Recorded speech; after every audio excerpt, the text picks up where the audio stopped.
Mga pagbasa ng mga salita ng makapangyarihang Diyos. Paglalantad sa mga Antikristo. Ikalabing-isang item.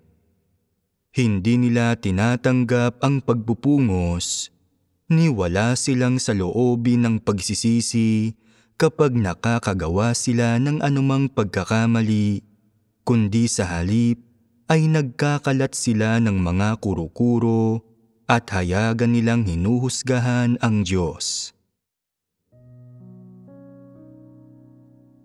Napag-usapan pa lang natin ang tungkol sa 6 na dahilan kung bakit pinupungusan ang mga Antikristo. Ang una ay ang pagtatatag ng mga sarili nilang nagsasariling kaharian. Ikalawa, ang pagsasagawa ng pailalim na pagmamanipula. Ikatlo, ang pagpapahirap sa iba. Ikaapat, ginagawa lang nila ang mga bagay-bagay ayon sa sarili nilang pamamaraan. Ikalima, ang pagsasaya sa mga espesyal na pribilehiyo. At ika-6, ang panlilinlang sa mga taong nasa itaas at ibaba nila. Mayroon pa bang iba? Ang pagpapakalat ng mga maling paniniwala at panlilinlang upang iligaw ang mga kapatid. Ang hindi kailanman pagdakila o pagpapatotoo sa Diyos at sa halip ay palaging nagpapatotoo sa kanilang sarili, nagpapahayag ng mga salita at doktrina para iligaw ang mga tao. Hinuhusgahan, inaatake, at kinamumuhian ang taong ginagamit ng banal na espiritu.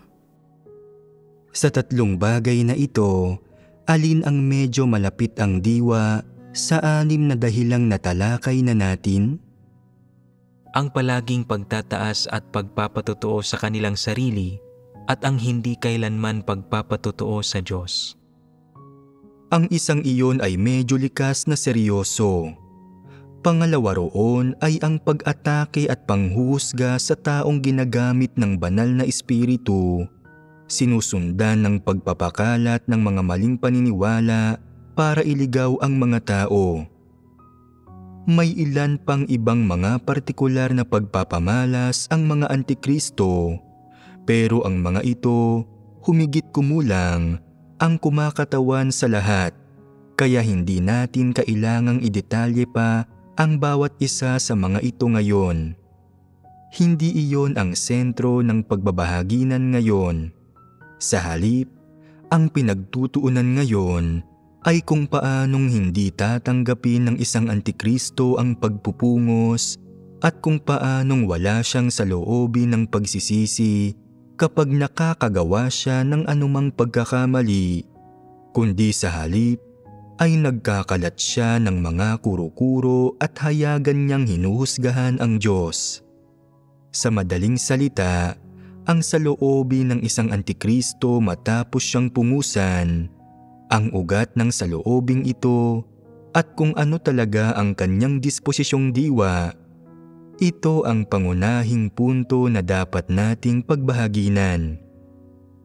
Ang ibang bagay na katatalakay lang natin ay maliliit na paksa na medyo nauugnay rito. Dahil natalakay na natin ang mga ito nang may sapat na detalye dati, ngayon ay pinagbahaginan natin ang mga ito sa malawak at pangkalahatan na paraan lang. Ibinubuod ang ating nakaraang pagbabahaginan tungkol sa iba't ibang pagpapamalas ng mga Antikristo. Tinataglay ng mga Antikristo ang mga pagpapamalas na ito, ang mga disposisyon at diwang ito, at ginawa nila ang ganitong uri ng mga bagay, kaya dapat silang pungusan at tanggihan. Gayunpaman, kikilalanin ba ng isang tunay na Antikristo, ng isang taong nagtataglay ng diwa ng isang Antikristo, ang mga bagay na ito na ginawa nila o na ang mga pagpapamalas nilang ito ay mga pagpapamalas ng isang Antikristo? Kailan mo ba nakitang kinilala ni Satanas at mga dyablo na kinakalaban nila ang Diyos. Kailanman ay hindi nila aaminin na kinakalaban nila ang Diyos at anumang uri ng mga pagkakamali ang ginawa nila, hindi nila kailanman aaminin na mali sila. Kaya magsimula tayo sa paksang ito para sa pagbabahaginan ngayon mula sa perspektiba ng diwang ito ng mga Antikristo. Ikalawa, kung paano umaasal ang mga Antikristo kapag hindi nila tinatanggap ang pagpupungos. A. Pagtangging kilalanin na may nagawa silang mali. Gaano man kalaking pagkakamali ang nagawa ng isang Antikristo at gaano man karaming kasamaan ang nagawa niya, kapag siya ay pinungusan, ang unang pag-uugali na ginagawa niya ay isang lubusang pagtanggi na may ginawa siyang anumang pagkakamali, desperadong gumagamit ng panlilinlang para ipagtanggol ang sarili niya. Ito ay kawalan niya ng saloobin ng pagsisisi kapag nakakagawa siya ng anumang pagkakamali na nabanggit sa 11 pagpapamalas ng mga Antikristo. Walang saloobin ng pagsisisi ang mga Antikristo, kaya ano ang iniisip nila sa kaibuturan? Bakit wala silang saloobin ng pagsisisi? Dahil naniniwala sila na wala silang nagawang anumang pagkakamali. Tama. Ganap na hindi umaamin ang mga Antikristo na nakagawa sila ng anumang pagkakamali. Kaya, nagagawa ba nilang umamin na mga Antikristo sila? Mas mahirap pa nga ito. Kung makakagawa ka ng isang listahan ng mga katunayan para ilantad ang isang Antikristo, matatanggap ba niya ito? Walang kaduda-duda, mas hindi niya ito kakayaning tanggapin. Sa pamamagitan ng ganitong mga uri ng pagpapamalas, nagagawa nating makita na ang diwa ng isang Antikristo ay isa ng paglaban at pagkakanulo sa Diyos, at na ang disposisyon niya ay isa na tutol sa katotohanan, namumuhi sa katotohanan at ganap na walang pagmamahal sa katotohanan. Sa makatwid, kapag inilalantad ang mga Antikristo at pinupungusan, ang unang ginagawa nila ay maghanap ng iba't ibang dahilan para ipagtanggol ang kanilang sarili. Maghanap ng lahat ng uri ng dahilan para subukang makalusot. Sa gayon ay naisasagawa nila ang kanilang mithiing umiwas sa kanilang mga responsibilidad at nakakamtan ang kanilang layon na mapatawad. Ang pinakakinatatakutan ng mga Antikristo ay na makikilatis ng hinirang na mga tao ng Diyos ang kanilang karakter, ang kanilang mga kahinaan at kamalian, ang kanilang kapintasan, ang kanilang tunay na kakayahan at abilidad sa gawain. Kaya ginagawa nila ang lahat para pagandahin ang tingin sa kanila at pagtakpan ang kanilang mga pagkukulang, issue at tiwaling disposisyon.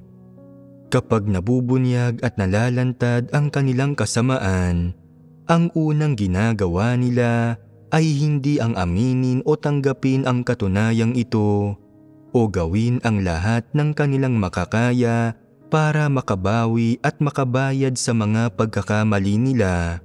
Sa halip ay sinisikap nilang mag-isip ng iba't ibang paraan para mapagtakpan ang mga ito, malinlang at mailihis ang mga nakakaalam sa mga ginawa nila.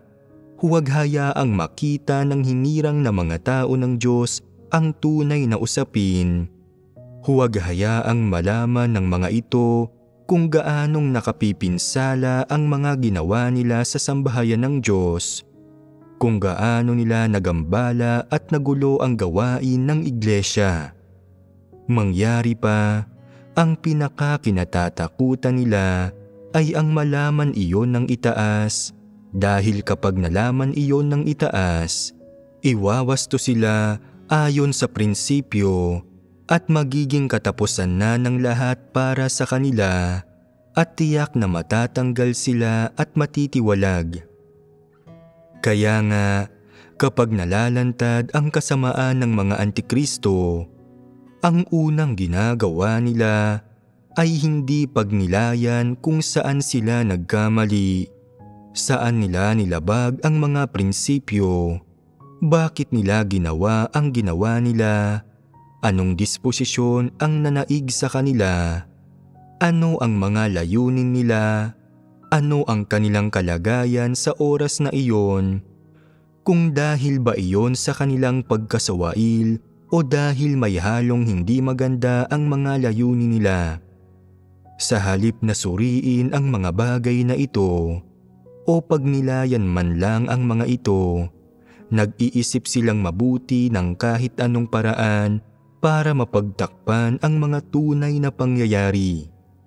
Kasabay nito, ginagawa nila ang lahat para ipaliwanag at pangatwiranan ang sarili nila sa harap ng hinirang na mga tao ng Diyos para malinlang sila, pinagmumukhang maliit ang mga malalaking problema at pinagmumukhang hindi problema ang maliliit na problema at nilulusutan ang mga iyon nang sa gayon ay maaari silang manatili sa sambahayan ng Diyos, walang ingat na gumagawa ng mga maling gawain at inaabuso ang kanilang kapangyarihan at patuloy na inililigaw at kinokontrol ang mga tao at mahikayat ang mga ito na tingalain sila at gawin ang sinasabi nila para matugunan ang kanilang mga ambisyon at pagnanais. Mula simula hanggang katapusan, ano ba talaga ang ginagawa ng mga antikristo? Ang ginagawa lang ng mga antikristo ay mag-isip ng husto, sinusubukang sabihin ang mga bagay, gawin ang mga bagay, at magpakaabala alang-alang sa sarili nilang katayuan at reputasyon sa halip na lumapit sa harap ng Diyos para manalangin at aminin ang mga pagkakamali at pagsalangsang nila at alamin ang sarili nilang mga layunin at mga tiwaling disposisyon. Hindi rin nila inaamin ang pinsalang idinulot ng mga pagkakamaling nagawa nila sa gawain ng iglesia at sa mga kapatid. Sa halip, balisa nilang hinahanap ng paulit-ulit sa kaibuturan ng puso nila. Saan ba ako eksaktong nagkamali? Saan ba ako hindi naging maingat na nagdulot sa isang tao na makakuha ng pakinabang sa akin? Saan hindi naging sapat ang pagsisikap ko o hindi ko ganap na isinaalang-alang ang mga bagay-bagay na nagdulot para magkaproblema at maging pinagmumulan ng pagpuna o ng isang piraso ng pakinabang na magagamit laban sa akin? Iniisip nila at sinasala ang mga bagay na ito ng paulit-ulit, hindi makakain o makatulog. Pero kailanman ay hindi nagninilay-nilay o nakikilala ng isang antikristo ang sarili niya, lalong hindi siya nananalangin sa Diyos at hindi umaamin na nakagawa siya ng mali at hindi siya naghahanap ng mga kasagutan batay sa salita ng Diyos. Hindi siya naghahanap ng katotohanan na dapat niyang isagawa o ng mga katotohanang prinsipyo na dapat niyang sundin, at lalong hindi niya hinahanap ang mga kapatid na nakakaunawa sa katotohanan para buksan ang kanyang kalooban sa pagbabahaginan at kasamang hanapin ang katotohanan para solusyonan ang mga problema. Kapag nahaharap siya sa isang usapin, hindi siya naghahanap o nagpapasakop. Sa halip, sinusubukan niyang gamitin ang lahat ng paraan na pwede niyang gamitin para itago ang mga problema niya Iniisip niya na mas kaunti ang nakakaalam tungkol sa mga ito. Mas mabuti at na pinakamahusay na patakaran ang pangangalaga sa kanyang reputasyon at katayuan. Ganito kadilim ang puso ng mga antikristo at puno ang mga ito ng paghihimagsik at kabuktutan. Walang kahit kaunting layunin na magpasakop sa Diyos. Palaging naghahanap ng mga paraan ang mga antikristo para hindi mapinsala ang reputasyon at katayuan nila. Sino man ang nakikipagbahaginan sa katotohanan sa kanila para suportahan at tulungan sila, hindi nila ito tinatanggap, iniisip sa sarili nila. Nauunawaan ko lahat. Hindi ko kailangan ng tulong ninyo. Kahit na may mga problema ako, mas magaling ako sa inyo. Iniisip ba ninyo na matutulungan ninyo ako sa pamamagitan ng kaunting nauunawaan ninyo? Talagang sobra-sobra ang pagtantiyan ninyo sa mga kakayahan ninyo rito. Ganito talaga kamapagmataas at mapagmagaling ang mga antikristo. Napakarami nilang ginagawang masama pero tumatangging aminin na may nagawa silang anumang mali o na mayroon silang anumang mga problema. Sa puso nila, masyado silang mapagmatigas at ayaw talagang makinig sa anumang sinasabi ng sinuman. Ang tanging bagay na hindi nila kayang isantabi sa mga isipan nila ay kung anong uri ng epekto magkakaroon ang mga ginawa nila sa reputasyon at katayuan nila sa kalaunan. Ito ang bagay na pinaka nakakabagabag sa kanila at ang bagay na pinaka inaalala nila. Gaano man karaming maling bagay ang ginagawa ng isang antikristo, anumang uri ng mga maling bagay ang ginagawa niya, ito man ay pagdespalko, pagwawaldas o maling paggamit ng mga handog sa Diyos, o kung ginugulo o ginagambala niya ang gawain ng iglesia, sinisira ito at ginagalit ang Diyos, palagi siyang kalmado, mahinahon at lubos na walang pakialam. Anumang uri ng kasamaan ang ginagawa ng isang antikristo o kung ano ang mga kinahihinatnan nito, hinding-hindi siya kaagad lumalapit sa Diyos para ikumpisal ang kanyang mga kasalanan at magsisi, o hinding-hindi siya lumalapit sa mga kapatid ng may saloobin ng paglalantad sa sarili at pagtatapat upang aminin ang kanyang mga kamalian, alamin ang kanyang mga pagsalangsang at ang kanyang katiwalian at pagsisihan ang kanyang masasamang gawa.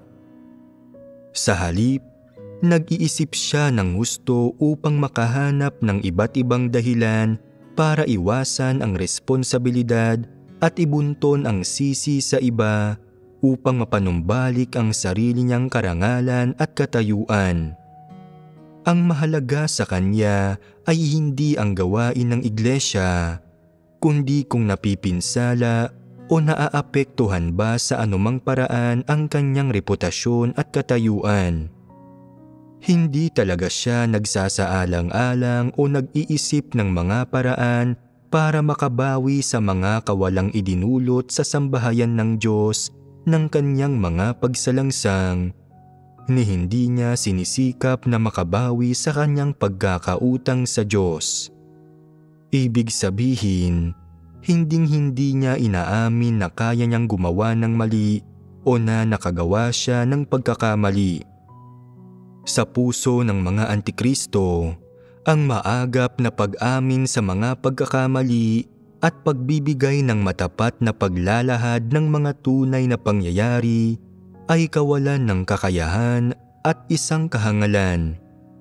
Kung matuklasan at malantad ang kanilang masasamang gawa, aamin lang ang mga antikristo sa panandaliang walang ingat na pagkakamali, hinding-hindi sa kanilang sariling pagpapabaya sa tungkulin at pagiging iresponsable, at tatangkain nilang ipasa ang responsibilidad sa iba para maalis ang mantsa sa talaan nila. Sa ganitong mga pagkakataon, hindi inaalala ng mga antikristo kung paano makakabawi sa mga kawalang naidulot sa sambahayan ng Diyos, kung paano magtapat, aminin ang kanilang mga pagkakamali o ilahad ang nangyari sa hinirang na mga tao ng Diyos. Ang inaalala nila ay paghahanap ng mga paraan para pagmukhaing maliliit na bagay ang malalaking problema at pagmukhaing hindi problema ang maliliit na suliranin. Nagbibigay sila ng mga objektibong dahilan para unawain at damayan sila ng iba. Ginagawa nila ang makakaya nila para mapanumbalik ang kanilang reputasyon sa isipan ng ibang tao. Pinaliliit ang lubhang negatibong impluwensya sa kanilang sarili ng kanilang mga pagsalangsang. Hindi hinahayaang magkaroon ng masamang impresyon sa kanila ang itaas at tinitiyak na hindi sila kailanman papapanagutin, tatanggalin, iimbestigahan ang sitwasyon o pangangasiwaan ng itaas. Para mapanumbalik ang kanilang reputasyon at katayuan upang hindi mapinsala ang sarili nilang mga interes, handang magtiis ang mga antikristo ng anumang tindi ng pagdurusa at mag-iisip sila ng lahat ng posibleng paraan para malutas ang anumang problema. Mula sa pinakasimula ng kanilang pagsalangsang o pagkakamali, kahit kailan ay walang anumang layunin ang mga antikristo na panagutan ang mga maling bagay na ginagawa nila. Kahit kailan ay wala silang anumang layuning aminin, pagbahaginan, ilantad o himayin ang mga motibo, layunin at tiwaling disposisyon sa likod ng mga maling bagay na ginagawa nila. At walang dudang wala silang anumang layunin kailanman na makabawi sa pinsalang idinudulot nila sa gawain ng iglesia at sa kawalang idinudulot nila sa buhay pagpasok ng hinirang na mga tao ng Diyos. Sa makatwid, anumang perspektiba ninyo tingnan ang usapin, ang mga antikristo ay mga taong matigas na tumatangging umamin sa kanilang mga kamalian at mas gugustuhin pang mamatay kaysa magsisi. Ang mga antikristo ay mga walang kahihiyan at makakapal ang mukha na wala ng pag-asang matubos at katulad lang sila ng mga buhay na satanas. Gaano man kalaki ang mga pagkakamaling ginagawa nila sa loob ng iglesia, nagyayabang at taas noo sila. Lubos silang walang pakialam dito, naniniwalang wala silang nagawang mali at walang kahit kaunting layuning magsisi.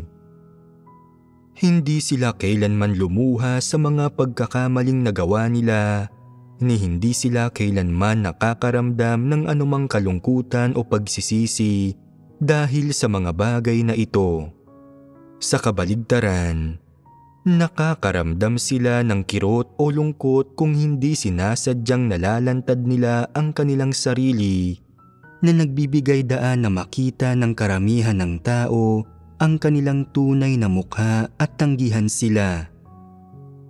Pagkatapos nilang makagawa ng mga pagkakamali at magdulot ng pinsala ang mga ikinilos nila sa hinirang na mga tao ng Diyos at sa gawain ng iglesia, ang bawat salitang sinasabi nila at ang bawat bagay na ginagawa nila ay hindi para makabawi sa mga pagkakamaling ito o para maibalik ang mga nawala. Sa halip ay nagkikimkim sila ng mga sarili nilang layon at nagbabalangkas ng anumang posibleng paraan para ipagtanggol ang sarili nila, para magtanghal at magpalabas. Ang layunin nila ay para maipakita sa mas maraming tao na hindi sinasadya ang nagawa nila at na naging pabaya lang sila saglit para makamit nila ang kapatawaran ng mga ito, Mapagsalita ang mga ito sa ngalan nila at makamit ang tiwala at pabor ng hinirang na mga tao ng Diyos at nang sa gayon ay makamtan ang layon nilang ganap na pagbabalik. Pagkatapos mapungusan, ang ilang antikristo ay hindi nagninilay-nilay sa sarili nila para maunawaan kung bakit sila napungusan, para mahanap kung saan talaga naroon sa nalantad na usapin ang kanilang pagkakamali at kung paano nila ito mababawi sa hinaharap. Sa halip, sinasamantala nila ang pagpupungos sa kanila. Nakikipagbahaginan sila sa iba tungkol sa kung paano nila tinanggap ang pagpupungos, kung paano sila natuto ng aral mula rito, kung paano nila nagawang magpasakop, at kung paano nila nakamit ang pagpapahalaga ng itaas pagkatapos magkaroon ng mas malapit na pakikipag-ugnayan sa itaas. Kasabay nito, nagpapanggap din ang mga antikristong ito sa pamamagitan ng pagbabahagi tungkol sa kung paano nila tinanggap ang pagpupungos para ipalaganap ang sarili nilang pagkadismaya at mga kuro-kuro tungkol sa itaas, na nag-iiwan ng impresyon sa mga tao na walang mga prinsipyo ang itaas sa pagpupungos sa mga tao, na nagpupungos ng mga tao ang itaas ng basta-basta at walang simpatiya, walang pagsasaalang-alang sa damdamin ng mga tao at walang pagsasaalang-alang sa mga kahinaan ng tao, at na sa kabila ng lahat ng ito, ganap pa rin silang nagpasakop at nagawa pa rin nila ang pinakamainam na magagawa nila sa gawaing napunta sa kanila. Hindi sila naging negatibo, mahina o mapanlaban, ni hindi sila sumuko sa kanilang tungkulin. Kapag sinasabi ng isang antikristo ang lahat ng bagay na ito, hindi lamang ito bigong gawing magpasakop ang mga tao sa katotohanan at maging handang tanggapin ang pagpupungos.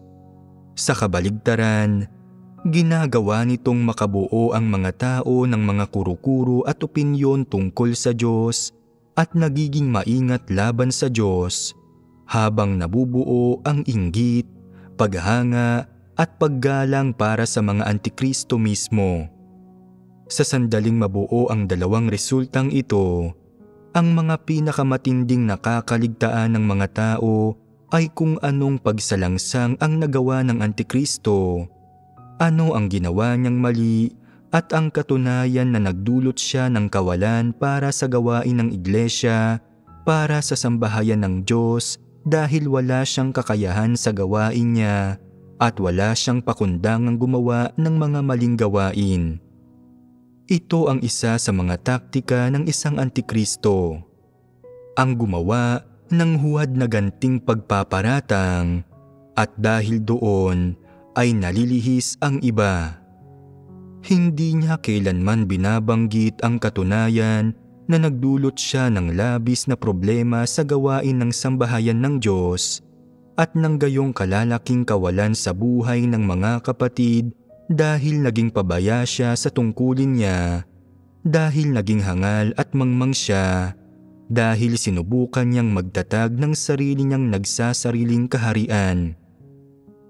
Hindi niya kailanman inaamin o hinihimay ang mga bagay na ito. Hindi niya kailanman binabanggit ang katunayan ng mga usaping ito. Hindi niya kailanman binabanggit ang dahilan ng pagtanggal sa kanya o kung bakit siya napungusan. Ang binabanggit lang niya ay kung paano siya pinungusan ng itaas, kung gaano kalupit ang pagpupungos ng itaas, kung gaano katindi nagsalita sa kanya ang itaas, kung gaano karami ang iniyak niya, kung paano ipinasa sa kanya ang sisi, at kung gaano siya nagdusa, kung paanong hindi siya sumuko gaya ng dati, patuloy na hindi pumapalya sa paggawa ng tungkulin niya. Mula simula hanggang wakas, nagkaroon man lang ba ang isang antikristo ng kahit kaunting saloobin ng pag-amin sa sarili niyang pagkakamali? Hindi. Kapag naririnig ito ng mga hangal at mangmang na tao na hindi alam ang tunay na sitwasyon, na hindi nauunawaan ang katotohanan, iniisip nila, walang anumang prinsipyo ang itaas sa kung paano sila nagpupungos ng mga tao. Gaano man kaayos ginagawa ng isang tao ang kanyang gawain o gaano man siya nagbabayad ng halaga, pupungusan pa rin siya at pagkatapos ay hindi siya pwedeng magpakita ng anumang kahinaan, kailangan lang niyang magpasakop. Pagkatapos ng isang ikot ng pakikipagbahaginan at paglilihis ng isang antikristo, at pagkatapos niyang magsikap ng husto sa paggawa ng mga bagay-bagay, ang nakakamtan niyang resulta ay ang magdulot ng hindi pagkakaunawaan at ng pagiging maingat laban sa Diyos sa puso ng mga tao. Kaya kapag napungusan ang mga tao, lalo silang makakaramdam ng pagkainis at paglaban sa halip na mas maunawaan ang puso ng Diyos o magawang masayang magpasakop at matanggap ang pagpupungos. Kasunod ang malaman ang sarili nilang tiwaling disposisyon, ang kanilang kahangalan at kamangmangan, at malaman kung sino ba talaga sila. Sa kabuuan ng pakikipagbahagi ng ito ng Antikristo, nabanggit man lang ba niya kung ano ang nagawa niyang mali? Nagpakita man lang ba siya ng kahit katiting na saloobin ng pag-amin ng kamalian niya? Wala kahit kaunti. Sa kabuuan ng proseso, hindi niya kailanman inaamin ang sarili niyang pagkakamali. Narinig na ba ninyo ang isang Antikristo na pagkatapos tanggalin ay umaming nagdulot ng kawalan sa sambahayan ng Diyos ang kanyang pagkakamali? Kung isang Antikristo ang taong iyon, hindi niya ito aaminin. Napag-usapan na natin ang tungkol sa ilang Antikristo dati, tulad ng babaeng lider na iyon at ilan pang ibang kilalang Antikristo, kung saan ang mga ginawa nila ay nagbunga sa pagkawala ng libo-libo sa mga handog sa Diyos, pero sa huli ay hindi nila kailanman inamin na nakagawa sila ng anumang pagkakamali. Hindi sila bumigkas ng isang salita tungkol sa nagawa nilang mali, at sa halip ay walang ginawa kundi ang sisihin ang iba sa pagiging mahirap na katrabaho. Ibinunton nila ang lahat ng responsibilidad, ng kamalian, ng sisi sa ibang tao habang inaangkin ang papuri para sa lahat ng magandang bagay, sa anumang nagawang tama at sa lahat ng tamang desisyon. Sa buong mga pangyayari, kahit na sila ang mga pangunahing taong namumuno, sinabi nilang ang ibang tao ang nakagawa ng lahat ng kamalian. Kung ganoon ang kaso, ano ang ginagawa nila? Nagdudulot ng kawalan sa sambahayan ng Diyos ang mga Antikristo, at ibang mga tao ang dapat umako ng responsibilidad para dito. Gayunpaman, sa tuwing may kaunting tagumpay, kaagad na lumilitaw ang mga Antikristo, sinasabing sila ang gumawa nito, atat na ipaalam sa lahat sa iglesia ang tungkol dito, pati nga sa mga walang pananampalataya. Kapag nakakagawa sila ng kaliit-liitang pagkakamali, nagmamadali silang maghanap ng ibang mapagpapasahan ng sisi para alisin sa kanila ang responsibilidad. Pinagmumukha nilang tila maliliit na problema ang malalaking problema, at na tila hindi problema ang maliliit na problema. Sinusubukang putulin ang anumang issue habang pausbong pa lang ito. Ito ay para walang sinuman ang makaalam tungkol dito, at para kaagad na makalimutan ng lahat ang tungkol dito, at walang sinuman ang makaalam kung ano talaga ang nangyari, at nang sa gayon ay agad nilang mabawi ang pagpapahalaga ng iba, at mabilis na maibalik ang orihinal nilang katayuan at kapangyarihan.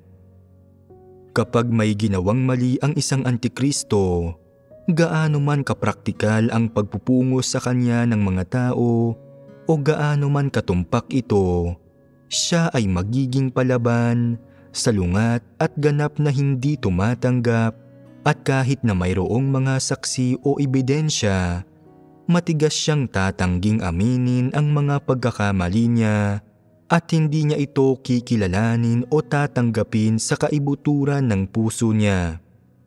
Sasabihin ng isang antikristo, "Kahit na mali ako rito, may ibang mga taong sangkot din. Bakit hindi sila pinupungusan, kundi ako lang? Bakit ako lang ang iniimbestigahan para sa pananagutan at hindi ang iba pa?" Gaano man kaayon sa katotohanan at sa realidad ang pagpupungos, mararamdaman niyang naparatangan siya ng mali, na naagrabyado siya, na hindi siya dapat tratuhin sa ganoong paraan pagkatapos niyang labis na magdusa at magbayad ng maraming halaga, at na hindi siya dapat agad na punahin ng ganoon nang dahil lang sa isang maliit na pagkakamali. Naniniwala siyang hindi niya kailangang tanggapin ang ganoong uri ng pagpupungos. Kung isang ordinaryong kapatid ang nagpupungos sa kanya, kaagad niyang papalagan at lalabanan ito, mag-aalboroto at magpapakita ng init ng ulo o posible pang ang mangahas na pagbuhatan ito ng kamay. Kung ang itaas ang nagpupungos sa kanya, mabigat ang loob niya na mananahimik, pero pakiramdam niya sa loob-loob niya na masyado siyang naagrabyado. Hindi siya nasisiyahan at hindi niya gusto, at madalas na magpapahayag ng mga baluktot na argumento, sinasabing, "Sa palagay ko, kapalaran ko lang talaga na nalaman ninyo ang tungkol dito. Sa totoo lang, marami sa mga lider sa lahat ng ranggo at sa mga kapatid ang nakagawa ng masasamang bagay na hindi ninyo alam, at ako ang nahuli. Ganoon ako kamalas." Paano man siya pinupungusan ng itaas o ng mga kapatid, hindi niya kayang tanggapin ito ng ganoon lang. Hindi niya kayang aminin ang katotohanan ng usapin at akuin ang responsibilidad. Para bang ang pag-ako sa responsibilidad at sa kung ano ang talagang nangyari ay ikamamatay niya. Hindi niya kailanman aaminin na nakagawa siya ng mali, na siya ang responsable sa usapin, lalong hindi niya aaminin na nagdulot ito ng malaking kawalan sa sambahayan ng Diyos. Hindi ba't ito ay disposisyon ng isang antikristo? Disposisyon ito ng isang antikristo. Pagkatapos na mapungusan ang isang antikristo dahil sa paggawa ng isang bagay na mali, hindi niya ito tinatanggap at hindi siya nagpapasakop mula sa kaibuturan ng kanyang puso, ni hindi niya nauunawaan ang katotohanan at ang mga katotohanang prinsipyo na dapat niyang sundin mula rito. Hindi rin niya inaamin na may kakayahan rin siyang gumawa ng mali. Ang pangunahing katangian niya ay ang hindi pagiging kumbinsido, hindi tumatanggap at hindi umaamin. Umaasal sa ganitong paraan ang mga antikristo dahil naniniwala sila na mga perpektong tao sila, na hindi nila kayang gumawa ng mali. Para sa kanila, ang sinumang nagpaparatang sa kanila na gumagawa sila ng kamalian ay ang siyang mali. Ang taong iyon ang may maling pananaw, ang nagkikimkim ng naiibang perspektiba at paninindigan sa usapin. Iniisip ng mga antikristo na sinumang nagpupungos sa kanila ay ginagawa ito dahil hindi pa nakikita ng mga ito ang mga kalakasan nila, na pinapahirap ng mga ito ang mga bagay-bagay para sa kanila. Hinahanapan sila ng mali at sadyang pinupunterya sila. Hindi ba't ito ang uri ng disposisyon na mayroon ang isang Antikristo? Hindi tatanggapin ng isang Antikristo ang pagpupungos dahil dito, ni hindi rin siya magkakaroon ng anumang pagsisisi, higit sa lahat dahil hindi niya kailanman nakita ang sarili niya bilang isang taong makakagawa ng mga pagkakamali. Naniniwala siyang perpekto siya at na siya lang ang walang kakayahang gumawa ng mga pagkakamali. Ipinapahiwatig nito na talagang naniniwala siya na matuwid siya, na siya ay isang santo. Kung talagang aaminin niya na isa siyang tiwaling tao, dapat niyang aminin na nagtataglay siya ng katiwalian, na may kakayahan siyang gumawa ng mga kamalian, at na dahil siya ay tao, tiyak na makakagawa siya ng mga kamalian. May ilang tao na mukhang taos-puso, pero mayroong isang bagay sa kaibuturan ng pagkatao nila na sa mga kuro-kuro ng mga tao ay lakas nila. Ito ang pagiging mapagkumpetensya at ang matinding sigasig na mahigitan ang iba. May mahusay na pagtitimpi ang mga taong ito at may napakataas na mga hinihingi sa sarili nila. Napaka-istrikto nila sa sarili nila sa lahat ng ginagawa nila, pagiging perpekto at ang pinakamahusay ang hinihingi nila nang hindi pinahihintulutan ang pinakamaliit na kapintasan o kamalian. Kasabay nito, hindi nila namamalayan na naniniwala silang hindi sila makakagawa ng mali dahil labis silang maingat sa lahat ng ginagawa nila. Magaling sila sa pag-iisip ng mga bagay-bagay at ginagawa nila ito ng lubos-lubusan. Ginagawa nila ang lahat ng bagay ng walang anumang mga kapintasan, habang lubusan at perpektong isinasaalang-alang ang bawat bagay. Dahil dito, naniniwala sila na hindi sila kailanman magkakamali. Kapag napungusan sila, ang pinakamahirap tanggapin para sa kanila ay ang katunayang may kakayahan silang gumawa ng kamalian. Ito ang dahilan kung bakit hindi alam ng gayong mga tao kung paano pagnilay-nilayan ang sarili nila, ni hindi rin nila ito gagawin kahit kailan. Nakikita nila bilang mga positibong bagay sa kanilang pagkatao ang pagiging mapagkumpetensya at ang sigasig na mahigitan ang iba, at sinusunod nila ang mga ito na parang mga katotohanang prinsipyo.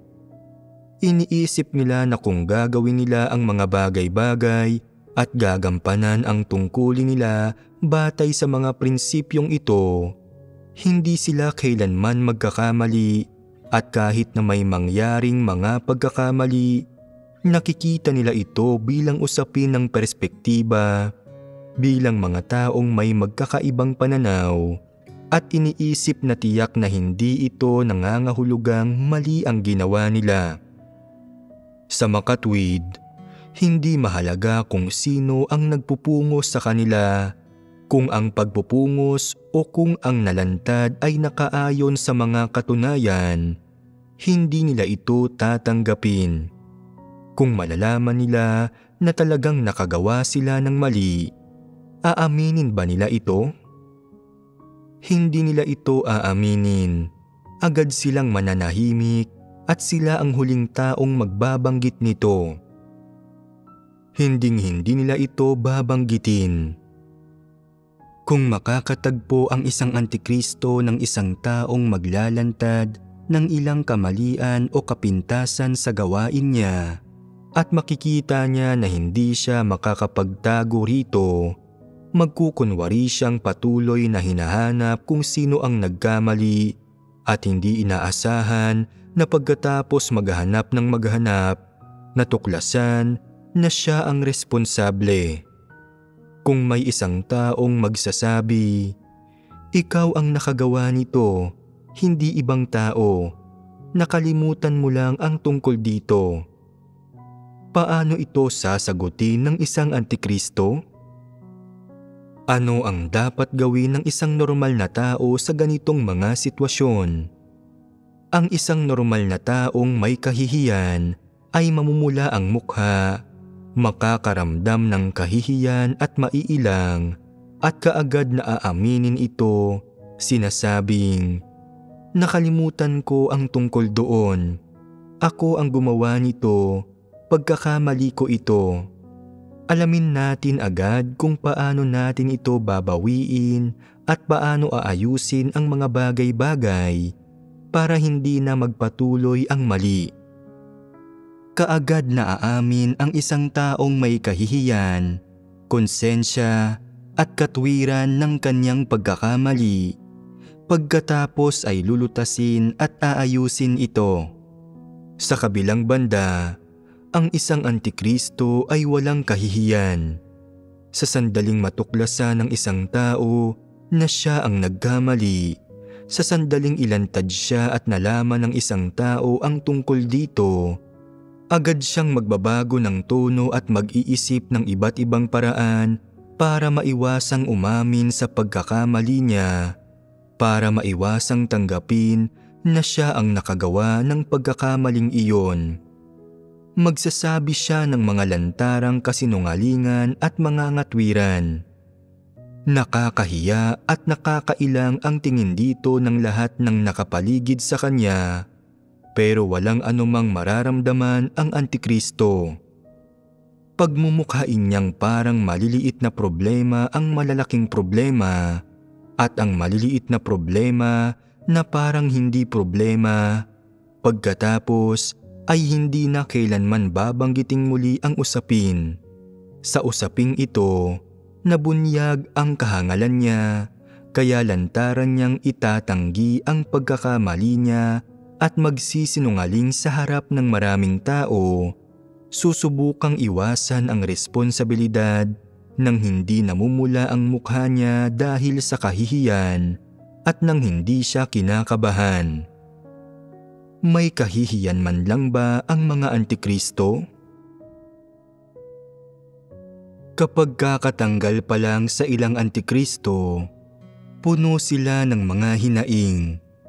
Nakakaramdam sila ng kawalan, na wala na silang katayuan, na wala nang nagpapahalaga o nagsisilbi sa kanila, at na hindi na nila matatamasa pa ang mga pakinabang ng katayuan.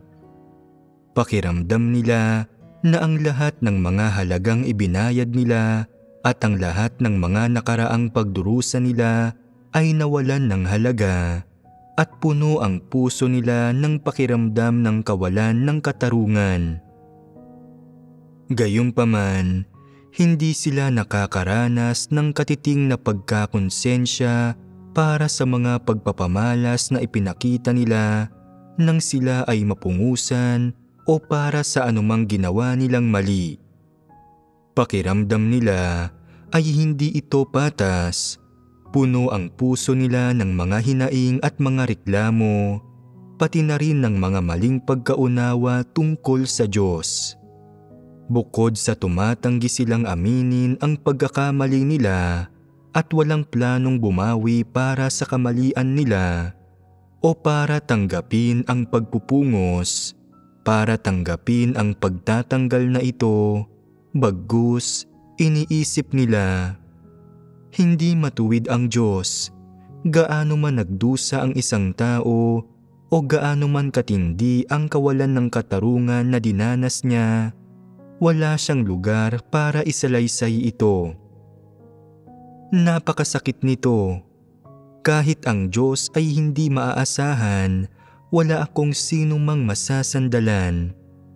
Kahit na magpatuloy ako sa paggawa ng tungkulin sa sambahayan ng Diyos sa hinaharap, kailangan kong magpatuloy ng may labis na pag-iingat at walang sino man ang mapagkakatiwalaan.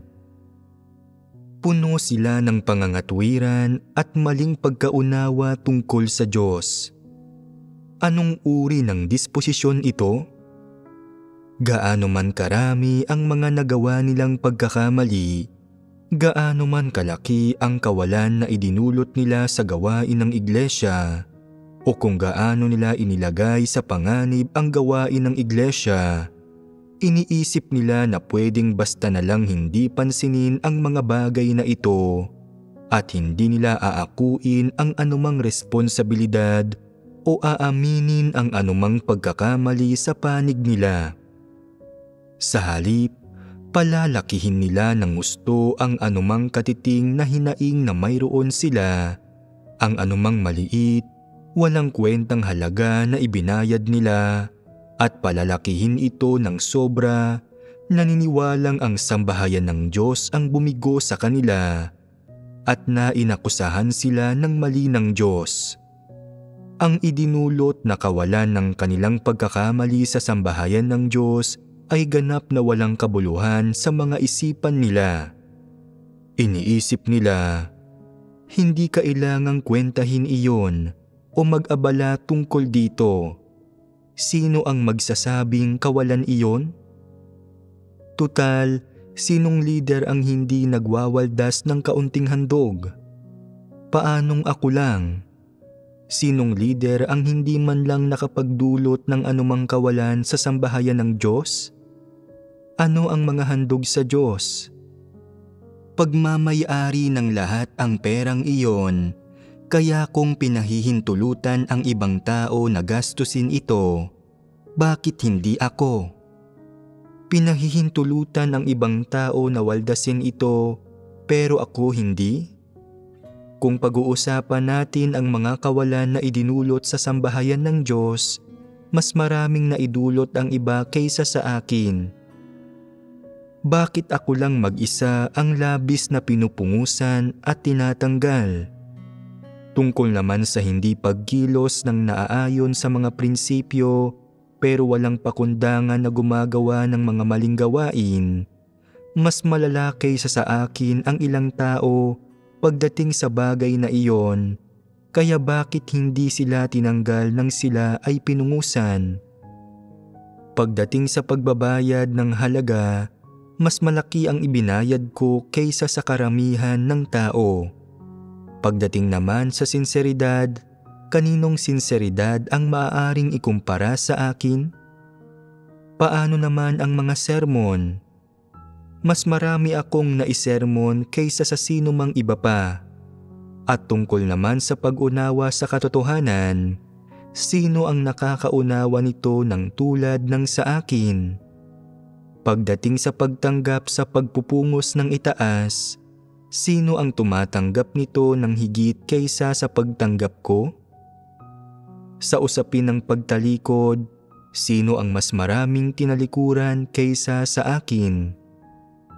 Tungkol naman sa pagtulong sa mga kapatid at paglutas sa mga problema nila, sino ang higit na gumagawa niyon kaysa sa akin? Pagdating sa pagiging abala at paggawa sa iglesia, walang makakapantay sa akin. Pagdating sa kung sino ang ibinuboto ng mga kapatid, sinusuportahan at iniendorso, sino ang nakakakuha ng mas maraming boto kaysa sa akin? Nakita mo? Ito ang mga pagkukumparang ginagawa ng mga antikristo. Kapag nahaharap lang sila sa pagpupungos, nagsasalita lang ang mga antikristo tungkol sa mga kasangkot na usapin. Kung aaminin ng isang antikristo ang lahat ng nagawa niyang pagkakamali at ang lahat ng mga katotohanang prinsipyo na nilabag niya, kung kaya niyang tumanggap at magpasakop sa pagpupungos, kung kumilos siya batay sa mga prinsipyo mula noon at ginawa ang lahat ng makakaya niya para mabawi ang mga kawalang idinulot niya sa gawain ng iglesia, patuloy pa bang sisilipin ng sambahayan ng Diyos ang mga isyu niya? Kokondinahin ba siya nito? Iwawaksi ba siya nito papunta sa impyerno? Kailangan ba niyang magsikap ng gusto sa pagpapaliwanag ng sarili niya at sa paggawa ng mga dahilan? Kailangan ba niyang patuloy na magreklamo tungkol sa mga hinaing niya sa ganitong paligoy-ligoy na paraan? Maaari nga kayang wala siyang tiwaling disposisyon at walang kakayahang gumawa ng mga kamalian. Pagkatapos makapakinig sa napakaraming sermon, wala pa rin ba siyang ideya kung anong uri ba talaga siya ng bagay? Pagkatapos mapungusan ng kaunti, pakiramdam niya ay naagrabyado siya. Kung wala siyang ginawang anumang masama, sino ang papayag o gugustuhing pungusan siya? Bukod pa rito, kung hindi siya leader na may pasaning responsibilidad, sino ang gugustuhing pungusan siya? Ipinagkakaloob ng Diyos sa tao ang karapatang pumili ng malaya na nagpapahintulot para ipamuhay niya ang buhay iglesia at tungkol sa kung anong landas ang tinatahak ng mga tao at kung ano ang hinahangad nila, desisyon nila iyon. Walang makikialam dito. Pero sa ngayon, bilang isang leader sa sambahayan ng Diyos, isang supervisor, kapag nagkamali siya, ang mga kawalan na idinudulot nito sa sambahayan ng Diyos ay hindi magiging maliit na issue. At kapag may nasabi siyang mali, ang epekto nito sa hinirang ng mga tao ng Diyos ay hindi rin magiging maliit na issue dahil ang pasan niyang responsibilidad ay iba kaysa sa ordinaryong tao. Kaya ganap na normal lang na pungusan siya ng itaas. Gagawin ba iyon ng itaas kung wala siya ng katayuang ito o hindi niya inako ang responsibilidad na ito?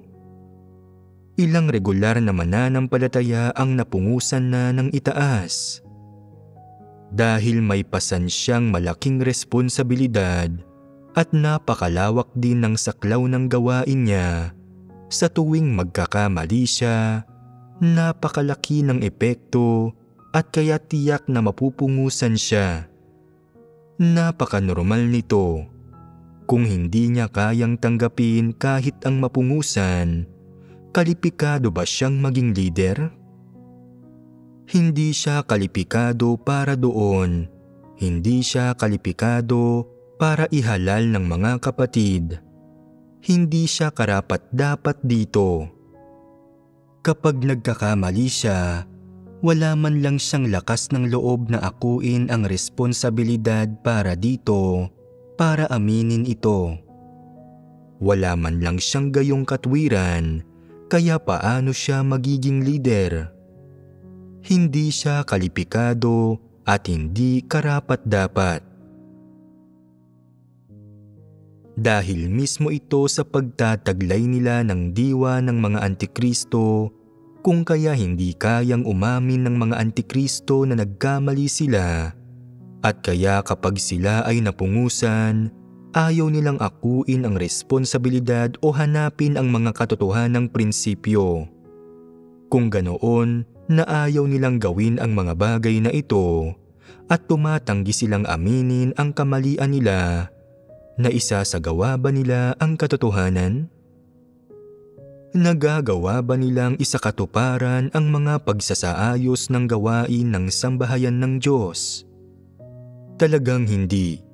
Sa makatwid, kapag leader ang isang antikristo, bukod sa pagpapatakbo ng sarili niyang negosyo, wala siyang anumang maaaring magawa na makikinabang ang gawain ng sambahayan ng Diyos at hindi siya kailanman gagawa ng mga bagay na naaayon sa mga katotohanang prinsipyo ni hindi niya isasakatuparan ang gawain ng naaayon sa mga pagsasaayos ng gawain ng sambahayan ng Diyos.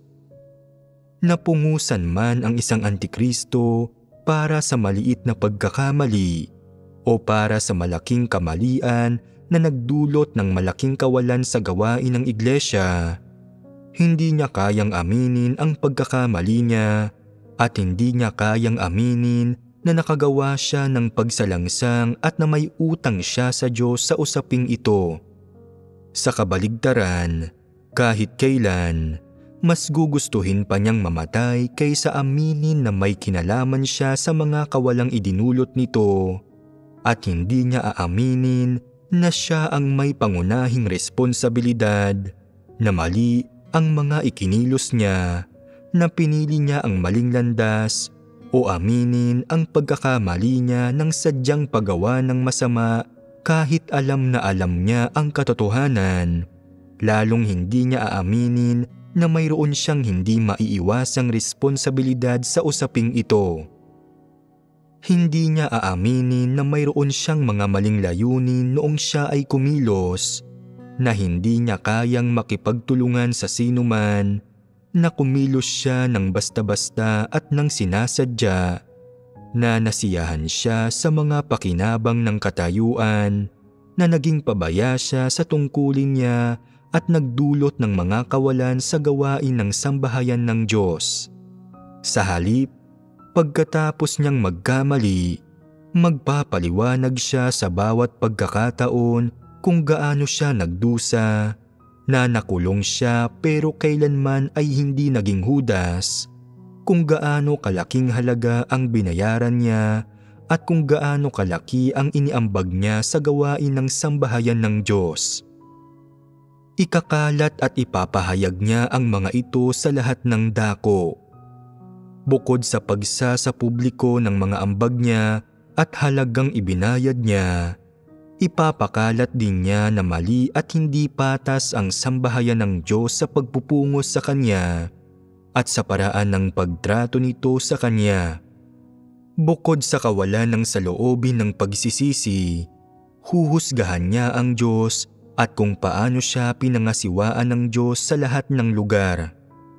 Kung mas maraming tao ang maniniwala sa sinasabi niya, kung mas maraming tao ang susubukang ipagtanggol siya, kilalanin at tatanggapin ang halagang ibinayad niya para sa sambahayan ng Diyos at maniniwalang hindi patas at naagrabyado ng sambahayan ng Diyos ang Antikristo sa pagtrato nito sa kanya, nakamit na ng Antikristo ang layon niya. Hindi siya kailanman mag-aalinlangan sa paggawa ng mga bagay na ito, lalong hindi pipigilan ang sarili niya. Wala siyang pusong takot sa Diyos, lalong walang anumang layunin na magsisi. Pagkatapos niyang makagawa ng pagkakamali, hindi lang siya tumatangging aminin ito, bagkus sinusubukan niyang umiwas sa responsibilidad at kasabay nito, mas inaalala niya ang hahantungan niya sa hinaharap. Kapag nakikita ng isang Antikristo na nasasailalim sa banta ang hantungan niya o naririnig na hindi na lilinangin ng sambahayan ng Diyos ang mga taong tulad niya, lalo pa siyang makakaramdam ng pagkamuhi sa kaibuturan ng puso niya sa mga taong nagpungos at naglantad sa kanya at sa mga taong nagdulot ng kahihiyan sa kanya. Sa kabuuan ng proseso ng pagpupungos sa kanya, hindi talaga magsisisi ang isang Antikristo. Kung talagang malalaman niya na hindi masisiguro ang katayuan at hantungan niya, na hindi kailanman maisa sa katuparan ang mga pagnanais at ambisyon niya, magsisimula na siyang kumilos ng marahas at magsisimula na niyang palihim na ikalat ang mga kuro-kuro at pagiging negatibo niya. Huhusgahan niya ang mga kapatid o ang matataas na lider na nagpungos sa kanya at huhusgahan at aatakihin din niya ang taong ginamit ng banal na espiritu, sasabihing wala itong katwiran para pungusan siya, na hindi nito pinahintulutang maiwasan man lang niya ang kahihiyan. Sadyang hindi siya makatwiran. Ang ganitong uri ng tao ay hindi nakakaunawa sa katotohanan o walang kahit nakatiting na may takot sa Diyos na puso, gaano man karaming sermon ang naririnig niya. Hindi niya kayang taglayin kahit na ang konsensya at katwiran na dapat mayroon siya, gaano man siya katagal nang nananampalataya sa Diyos. Talagang kaawa-awa at kasuklam-suklam siya. Mula sa sandaling napungusan ng matindi ang isang Antikristo, Dahil sa walang pakundangan na paggawa nito ng mga mali, hindi niya kailanman inaamin na may ginawa siyang anumang mali at puno rin siya ng pakiramdam ng kawalan ng katarungan habang nagrereklamo siya at hinuhusgahan niya ang sambahayan ng Diyos sa pagiging hindi patas sa kanya.